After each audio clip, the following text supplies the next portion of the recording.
Hello there folks, it's Johnny again and welcome back to another mix review video. If you want to send me your mixes to get a review or some feedback or whatnot, then send them to johnnymixcrit@gmail.com. You'll find that also in the information below. Let's head right in with the first one by Joseph Guzev.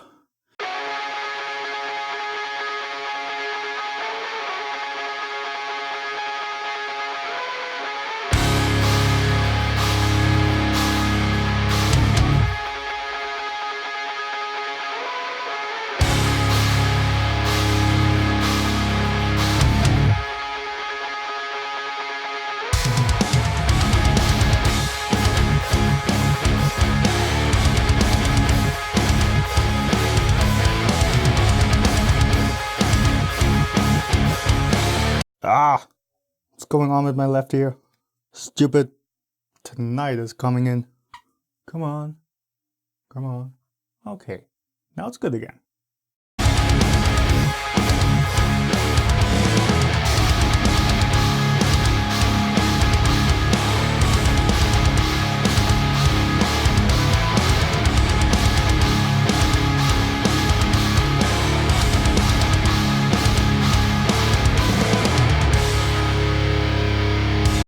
Overall, it sounds really good right now. Just noticing there's something about the top end. I'm not quite sure if there's some kind of steep cutoff at the very high frequencies. Something or other may be going on, and maybe due to compression here while uploading, but well, let's go on. Look me in the eye, and tell me it is right. Like to beat the man just to make me look the other way. Around the spear and the pain, when there's no one to control, but you know when all is washed up. And your conscience is the only way you must go fire. How could you set a child into this world? When something rested on the button, so fuck it up.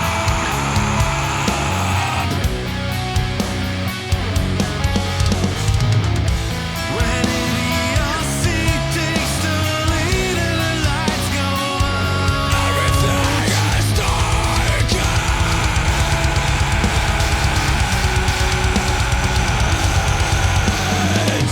Tyranny is nothing but a word, and it's hope you're in a nihilistic mind.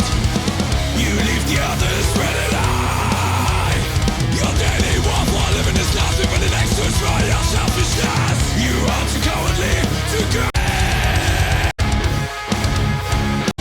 When idiocy takes. Yeah, overall this is great. Good job. I would really just have one pointer, but that's more personal preference perhaps. It's something you could do, but it's not necessary. I feel like the vocals could use a little bit less top end boost to make them stand out in the mix and rather just boost the volume altogether. It feels a little bit to me like you try to compensate here. Like the vocals were too low in the mix and then you wanted to make them stand out, so you make them super bright that they stand on top and are more front. I would kind of try to level that out. A little bit less top end, a little bit more overall volume boost. But otherwise, the good stuff. Good stuff, dude. Next one is by Bintre KK. Please forgive me, but you know the drill. I mean, I can't read this language, so I'm just gonna go with that.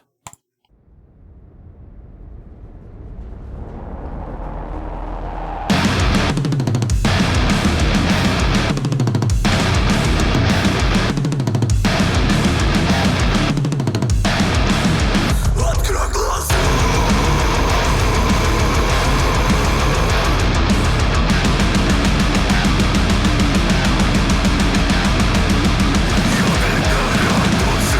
Я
Okay, overall it's not too bad. It's not as bad as you make it out to be in your email. There are just a couple of tweaks it could definitely use, but overall it's definitely not a travesty. This is enjoyable as it is. It has a very rough feel and the song is very rough and in your face, so it kind of fits, but just to fix one or the other issue.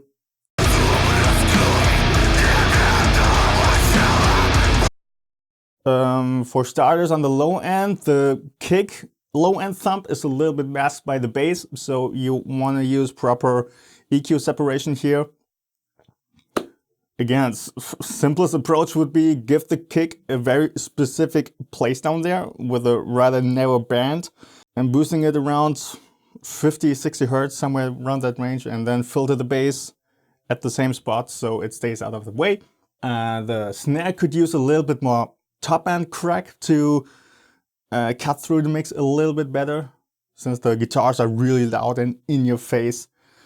And then the vocals, here kind of similar problem, although here it's more apparent than in the previous mix. You have a lot of high end in the vocals, but they are still kind of low in the mix. So you may want to balance that out again. Not too much of a high end boost, but rather just raise their level.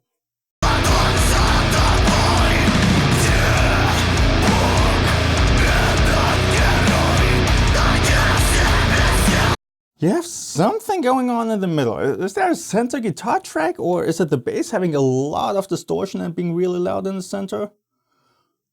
Something's going on.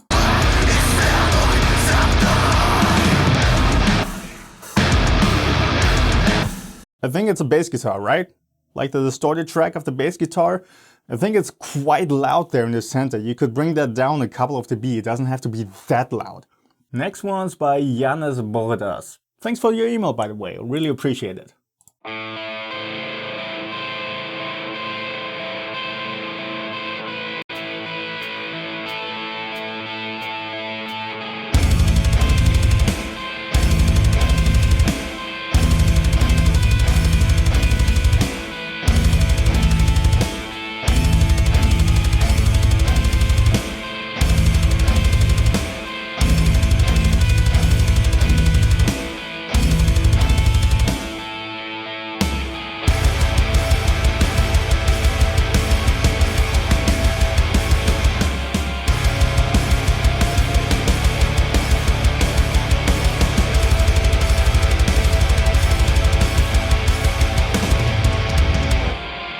Again, I know my room well enough that the kick is consistently booming on in a very consistent way in that very low frequency. So let's check that out a bit more in detail.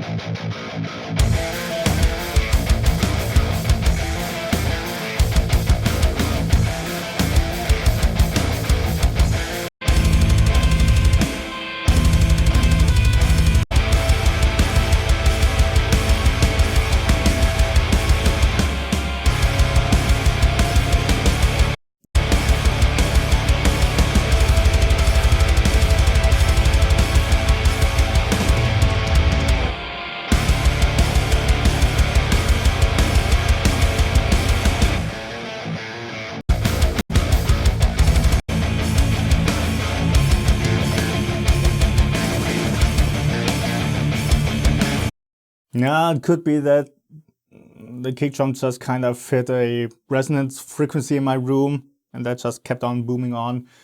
With the headphones it's not too bad, but I do notice the low thump of the kick is very strong. I would personally say a little bit too strong. You could definitely dial that down a little bit, especially when you have fast-paced double kick drums going on. It feels like a machine gun hitting like a bazooka with every hit. Want to be careful with that.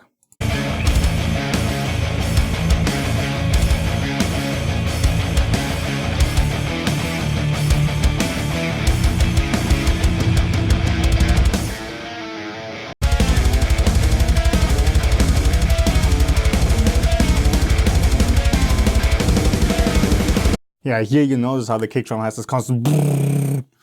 It's a little bit overbearing, so you really want to be careful with that. And of course, there's also a whole lot of compression going on that kick, so may want to ease up just a little bit. First of all, on that low end thump, take that down a few dB, and then also the compression ease up a little bit, and it'll be good. Also, definitely use humanizing on the drum Midi, because you notice this goes on very precise, like a robot. And if you want to go for that for stylistic reasons, then by all means do that. I personally say it's very noticeable. And clicking that humanizing button is not a lot of work. Usually most of the drum samplers out there already have built-in humanizing features. It's usually just a button or a slide that you turn up a little bit and you're good. Or in every DAW on your MIDI tracks or MIDI editors, you also have functions to humanize everything, and yeah, make use of that.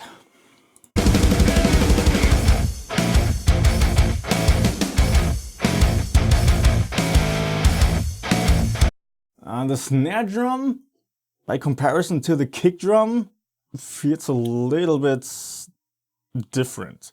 Like the kick drum hits really hard, has a lot of punch to it, and the snare drum kind of not.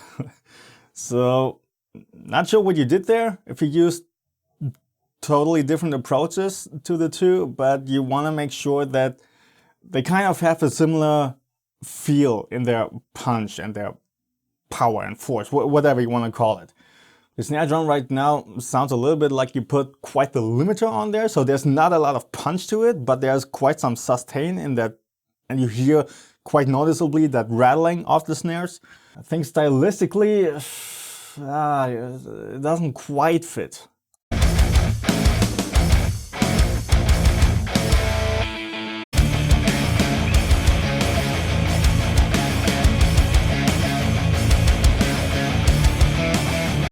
What I usually do with snare drums is I don't use the bottom mic at all, because I don't like that rattling, that bright, sometimes harsh rattling coming from that mic. I just use the top mic, and then with the Transients Designer, put in a little bit of attack to give it a bit more smack, and then take down the sustain a little bit to get it very tight, and then get a little bit more body through reverb. And then also make sure you don't cut off the transient of the snare too much, because then you can actually lose a little bit of punch. You want to take care of the transients mostly with saturation, because that doesn't suck out the punch, rather it turns that peak into distortion, and it's beautiful. Okay, saturation is your friend with drums.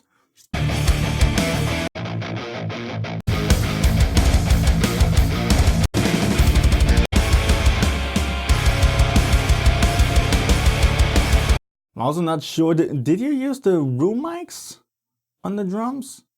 Perhaps, but they may be quite low, because what I'm noticing is the crash cymbals, they are pretty laser focused on specific positions. And when you have big parts going on, especially with this kind of metal, you kind of want it to sound big and atmospheric, and the cymbals can actually add a lot to that. So having more room in the cymbals, or some kind of reverb on the cymbals to make them a little bit more washed out, give them a little bit more space across the whole 3D field, can add quite a bit more of energy and just overall bigness to the whole mix. How long have I been recording now? Almost 20 minutes. Okay, let's keep it at that for this video. Again, if you want to send me your mixes for review, send it to johnnymixcrit@gmail.com. And I hope you enjoyed this one. I hope you learned something. And I shall see you next time.